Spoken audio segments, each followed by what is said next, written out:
नमस्कार। GS prime की daily current affairs में आपका स्वागत है। चलिए शुरू करते हैं आज का सेशन।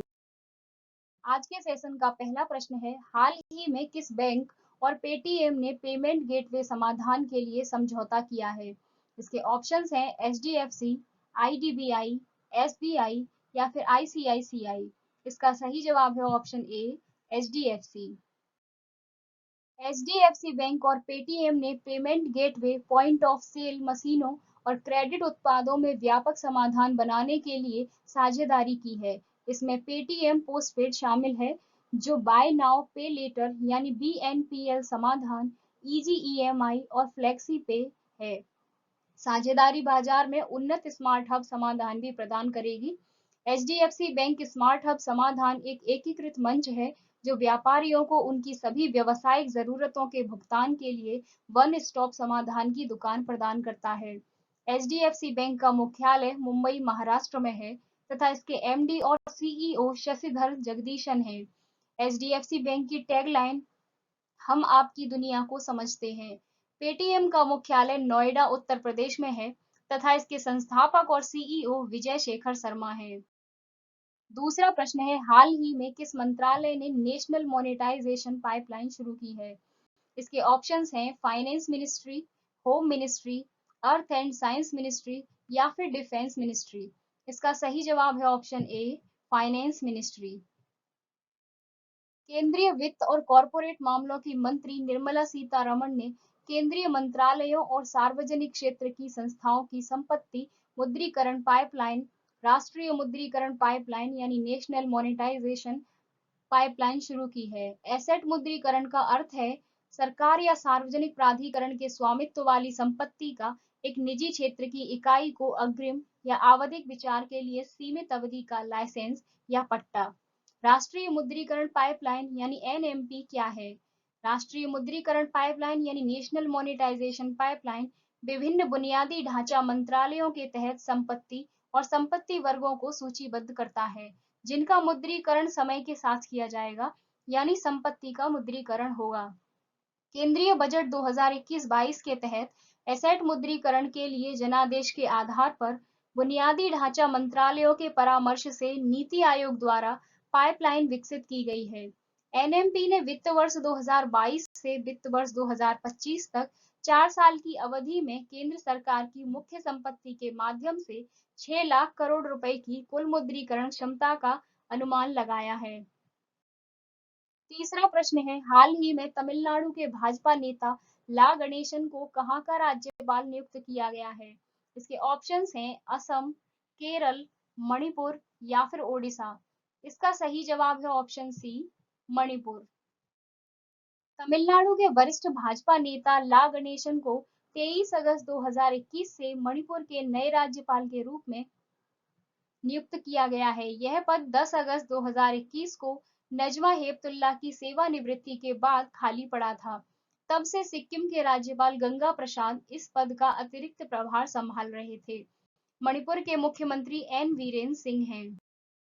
चौथा प्रश्न है, हाल ही में विश्व जल सप्ताह कब से कब तक मनाया जा रहा है? इसके ऑप्शंस हैं 23 से 27 अगस्त, 21 से 25 अगस्त, 22 से 26 अगस्त या फिर 20 से 24 अगस्त। इसका सही जवाब है ऑप्शन ए, 23 से 27 अगस्त। विश्व जल सप्ताह यानी वर्ल्ड वाटर वीक वैश्विक जल मुद्दों और अंतर्राष्ट्रीय विकास से संबंधित चिंताओं को दूर करने के लिए 1991 से स्टॉकहोम अंतर्राष्ट्रीय जल संस्थान यानी सिवी द्वारा आयोजित एक वार्षिक कार्यक्रम है। विश्व जल सप्ताह 2021 का आयोजन 23 से 27 अगस्त तक पूरी तरह से डिजिटल प्रारूप में किया गया है। विश्व जल सप्ताह 2021 की थीम बिल्डिंग रेजिलियंस फास्टर है।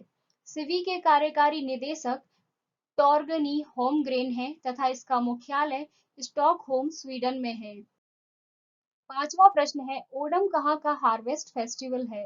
इसके ऑप्शंस हैं केरल, उड़ीसा, बिहार या फिर मणिपुर। इसका सही जवाब है ऑप्शन ए, केरल। ओणम केरल का सबसे प्रतिष्ठित और मनाया जाने वाला त्योहार है जो हर साल दुनिया भर में मलयाली समुदाय द्वारा मनाया जाता है। 10 दिनों तक चलने वाला यह त्योहार फसल के मौसम की शुरुआत के साथ साथ राजा महाबली की घर वापसी के साथ साथ भगवान विष्णु के वामन अवतार के प्रकट होने का प्रतीक है। त्योहार अथम यानी हस्त नक्षत्रम से शुरू होता है और थिरुवोनम यानी श्रवण नक्षत्रम पर समाप्त होता है। इस साल फसल उत्सव 12 अगस्त को शुरू हुआ और 23 अगस्त को समाप्त होगा। त्योहार के 10 दिनों का नाम मलयालम कैलेंडर के अनुसार ज्योतिषीय सितारों के नाम पर रखा गया है। छठवां प्रश्न है, ओ एम नाम्बियार किस खेल से संबंधित थे? इसके ऑप्शंस हैं दौड़, हॉकी, क्रिकेट या फिर शतरंज। इसका सही जवाब है ऑप्शन ए, दौड़। ओ एम नाम्बियार वह शख्स जिन्होंने गांव की एक लड़की पीटी उषा को एशिया की गोल्डन गर्ल बनाया का निधन हो गया है। भारत के सबसे प्रसिद्ध कोचों में से एक नाम्बियार ने 1976 में बहुत कम उम्र में उषा को देखा और जल्द ही उसे कन्नूर स्पोर्ट्स डिवीजन में कोचिंग देना शुरू कर दिया। उनके मार्गदर्शन में उषा ने एशियाई स्तर पर पदक जीतना शुरू किया, लेकिन उनका सबसे अच्छा कदम 1984 के लॉस एंजल्स ओलंपिक से पहले धावक को 400 मीटर बाधा दौड़ में बदलना था। सातवां प्रश्न है, बार्क का सीईओ किसे बनाया गया है? इसके ऑप्शंस हैं नकुल चोपड़ा, सुनील लुल्ला, अमिताभ कांत या फिर अरुंधति रॉय। इसका सही जवाब है ऑप्शन ए, Nakul Chopra.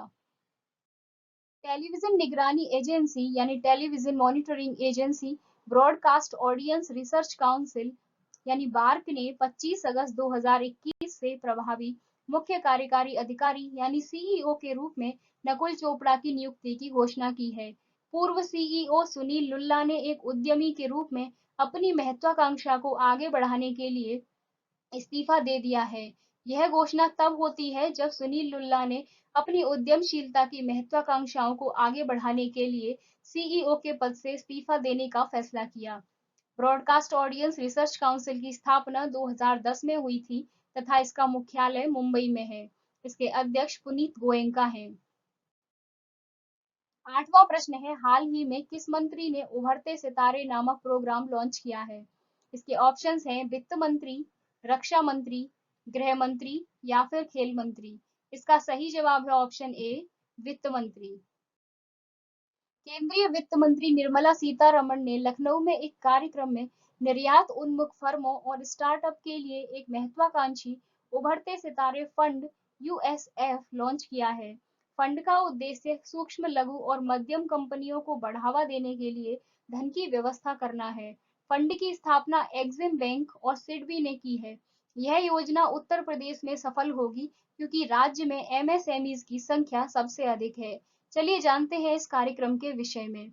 India EXIM bank का उभरते सितारे कार्यक्रम यूएसपी उन भारतीय कंपनियों की पहचान करता है जिनमें वैश्विक मांगों को पूरा करते हुए घरेलू क्षेत्र में भविष्य की चैंपियन बनने की क्षमता है। यह फंड भारतीय कंपनियों को इक्विटी या इक्विटी जैसे उपकरणों, ऋण, वित्त पोषित और गैर वित्त पोषित और तकनीकी सहायता यानी सलाहकार सेवाएं, अनुदान और सॉफ्ट लोन में निवेश के माध्यम से वित्तीय और सलाहकार सेवाओं दोनों का संरचित समर्थन का मिश्रण है। नौवां प्रश्न है, किस राज्य में भारत के सबसे ऊंचे हर्बल पार्क का उद्घाटन किया गया है? इसके ऑप्शंस हैं उत्तराखंड, उत्तर प्रदेश, गोवा या फिर तेलंगाना। इसका सही जवाब है ऑप्शन ए, उत्तराखंड। उत्तराखंड के चमोली जिले के माना गांव में भारत के सबसे ऊंचाई वाले हर्बल पार्क का उद्घाटन किया गया है। हर्बल पार्क 11,000 फीट की ऊंचाई पर स्थित है और भारत चीन सीमा के करीब है। माना चीन की सीमा से लगे चमोली में अंतिम भारतीय गांव है और बद्रीनाथ मंदिर से सटा हुआ है। हिमालयी क्षेत्र में ऊंचाई वाले अल्पाइन क्षेत्रों में पाए जाने वाले हर्बल पार्क की लगभग 40 प्रजातियां हैं। चलिए जानते हैं इस पार्क के विषय में। इस उच्च ऊंचाई वाले हर्बल पार्क का मुख्य उद्देश्य विभिन्न औषधीय और सांस्कृतिक रूप से महत्वपूर्ण अल्पाइन प्रजातियों का संरक्षण करना और उनके प्रसार और आवास पारिस्थितिकी पर शोध करना है। यह पार्क उत्तराखंड वन विभाग के अनुसंधान विंग द्वारा माना वन पंचायत द्वारा दिए गए 3 एकड़ क्षेत्र में विकसित किया गया है। इसे केंद्र सरकार की प्रतिपूरक वनीकरण कोष प्रबंधन और योजना प्राधिकरण यानी compensatory afforestation fund management and planning authority यानी कैम्पा योजना के तहत 3 साल में विकसित किया गया है। इनमें से कई प्रजातियां प्रकृति के संरक्षण के लिए अंतरराष्ट्रीय संघ यानी international union for conservation of nature यानी IUCN की लाल सूची के साथ साथ राज्य जैव विविधता बोर्ड द्वारा लुप्तप्राय और खतरे में है। इसमें कई महत्वपूर्ण औषधि जड़ी बूटियां भी शामिल हैं। आज के सेशन का अंतिम प्रश्न है, हाल ही में किस राज्य में भारत की सबसे बड़ी फ्लोटिंग सोलर PV परियोजना शुरू की गई है? इसके ऑप्शंस हैं मध्य प्रदेश, राजस्थान, आंध्र प्रदेश या फिर बिहार। इसका सही जवाब है ऑप्शन सी, आंध्र प्रदेश। आंध्र प्रदेश के विशाखापत्तनम में अपने सिमहाद्री थर्मल स्टेशन के जलाशय पर 25 मेगावाट बिजली की भारत में सबसे बड़ी फ्लोटिंग सोलर PV परियोजना शुरू की है। फ्लेक्सिबिलाइजेशन स्कीम के तहत स्थापित होने वाली यह पहली सौर परियोजना भी है। इस योजना को 2018 में भारत सरकार द्वारा अधिसूचित किया गया था। NTPC सिमाद्री में पायलट आधार पर हाइड्रोजन आधारित माइक्रोग्रिड सिस्टम स्थापित करने की भी योजना बना रहा है। NTPC के अध्यक्ष और प्रबंध निदेशक श्री गुरदीप सिंह हैं तथा इसकी स्थापना 1975 में हुई थी। NTPC का मुख्यालय नई दिल्ली, भारत में है। Thanks for watching. Please like, share and subscribe.